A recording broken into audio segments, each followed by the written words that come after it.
इस सत्संग में हम देखेंगे श्री कृष्ण जन्माष्टमी के संदर्भ में। भगवान श्री कृष्ण पूर्णावतार हैं। उनकी श्रेष्ठता, कृतज्ञता शब्दों में व्यक्त करना हम जैसे सामान्य व्यक्तियों के लिए असंभव बात है। ऐसे भगवान श्री कृष्ण जी के जन्मदिन अर्थात श्री कृष्ण जन्माष्टमी के उपलक्ष्य में इस विशेष धर्म सत्संग में प्रथम हम समझ लेते हैं श्री कृष्ण जन्माष्टमी की तिथि का महत्व। महाभारत, हरिवंश एवं भागवत अनुसार निश्चित की गई काल गणना के अनुसार ईसा पूर्व 3185 वर्ष में श्रावण कृष्ण अष्टमी की मध्य रात्रि में रोहिणी नक्षत्र पर भगवान श्री कृष्ण का जन्म हुआ। विक्रम संवत के अनुसार यह तिथि भाद्रपद कृष्ण अष्टमी को आती है। इसलिए उत्तर भारत में श्री कृष्ण जन्माष्टमी भाद्रपद कृष्ण अष्टमी को मनाई जाती है। हिंदुस्तान के सभी वर्ण के लोग यह दिन बड़े उत्साह के साथ एवं प्रेम पूर्वक मनाते हैं। इस तिथि का विशेष अध्यात्म शास्त्रीय महत्व है। इस दिन श्री कृष्ण तत्व वातावरण में अन्य दिनों की तुलना में 1,000 गुना अधिक मात्रा में कार्यरत रहता है।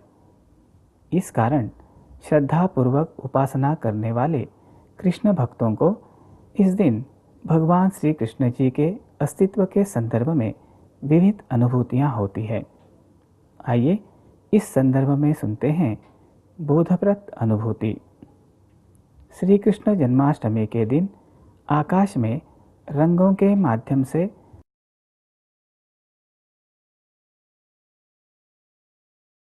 श्री कृष्ण के विराट रूप के दर्शन होने की अनुभूति होना। अनुभूति सुना रहे हैं कनाडा से श्री देवांग गडोया। जन्माष्टमी के दिन प्रातः मेरी आँख खुलते ही मेरे मन में विचार आया कि आज श्री कृष्ण का जन्मदिवस है। मैं अत्यंत उत्साह से उठा। तदुपरांत मैंने आकाश की ओर देखा। आकाश में श्री कृष्ण के रंग समान दिखने वाला नीला एवं उनके उपवस्त्र के रंग समान गुलाबी रंग बिखरा हुआ था। उस समय मुझे लगा मानो आकाश में श्री कृष्ण के विराट रूप के दर्शन ही हुए। अध्यात्म अनुभूतियों का शास्त्र है। अध्यात्म शास्त्र के अनुसार शब्द, स्पर्श, रूप, रस, गंध एवं उनसे संबंधित शक्ति, इनका सह अस्तित्व होता है। श्री कृष्ण जन्माष्टमी की तिथि पर श्री कृष्ण तत्व अधिक कार्यरत रहता है।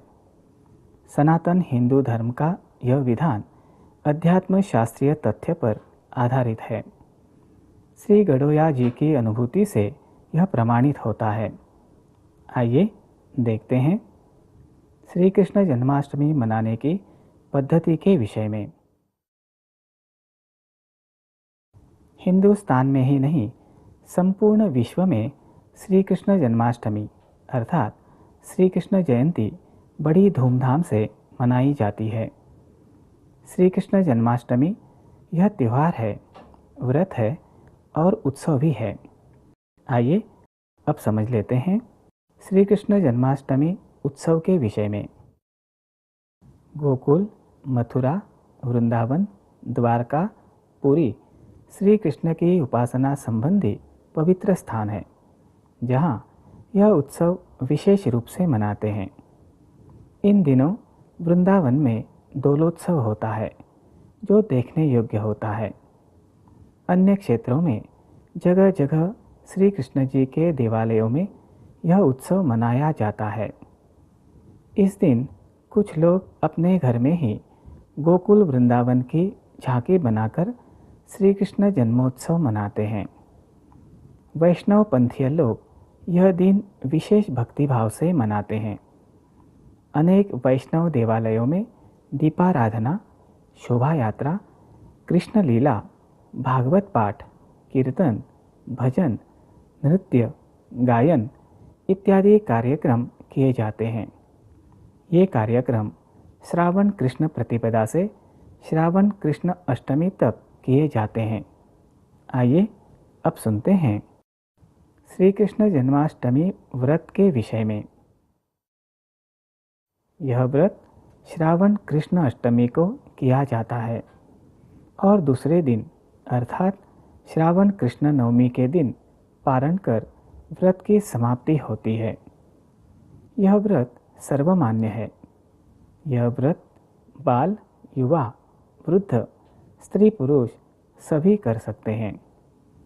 इस व्रत का फल है पापनाश, सौख्य वृद्धि, संतति संपत्ति और वैकुंठ प्राप्ति। आइए सुनते हैं श्री कृष्ण जन्माष्टमी व्रत संबंधी उपवास के विषय में। इस दिन दिन भर उपवास रखा जाता है। निराहार उपवास असंभव है तो फलाहार कर सकते हैं।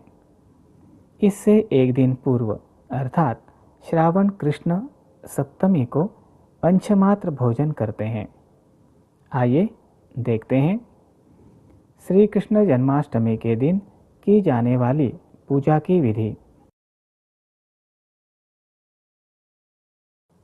श्री कृष्ण जयंती के उपलक्ष्य में इस दिन श्री कृष्ण की विशेष पूजा की जाती है। भगवान श्री कृष्ण का जन्म मध्य रात्रि को हुआ था, इसलिए श्री कृष्ण की विशेष पूजा निशित काल में अर्थात मध्य रात्रि को की जाती है। मध्य रात्रि को स्नान कर पूजा आरंभ की जाती है। कृपया ध्यान दें, भगवान श्री कृष्ण का जन्म हुआ है ऐसी धारणा से पूजा करनी चाहिए। देखते हैं भगवान श्री कृष्ण जी की पूजा विधि एक दृश्यपट द्वारा। पूजा का पूर्वायोजन। पूजा के लिए चौकी पर भगवान श्री कृष्ण जी की प्रतिमा रखिए।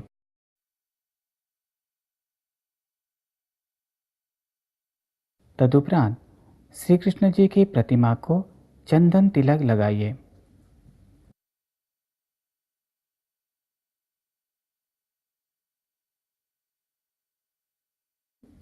अब पुष्प अर्पण कीजिए।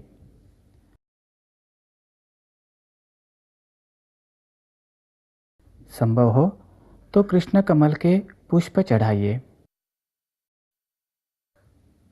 अब श्री कृष्ण जी को तुलसी अर्पण कीजिए। संभव हो तो तुलसी की माला चढ़ाइए।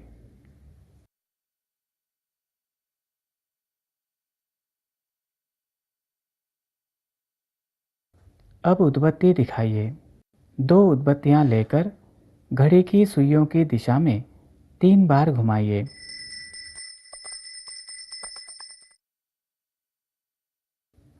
अब दीप दिखाइए।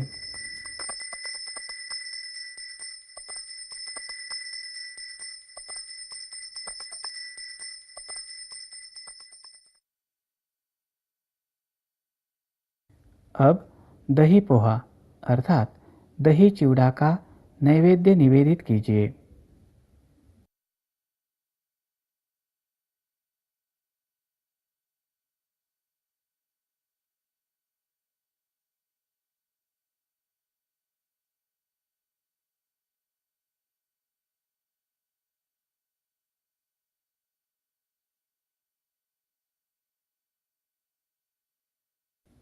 तदुपरांत श्री कृष्ण जी की आरती उतारिए।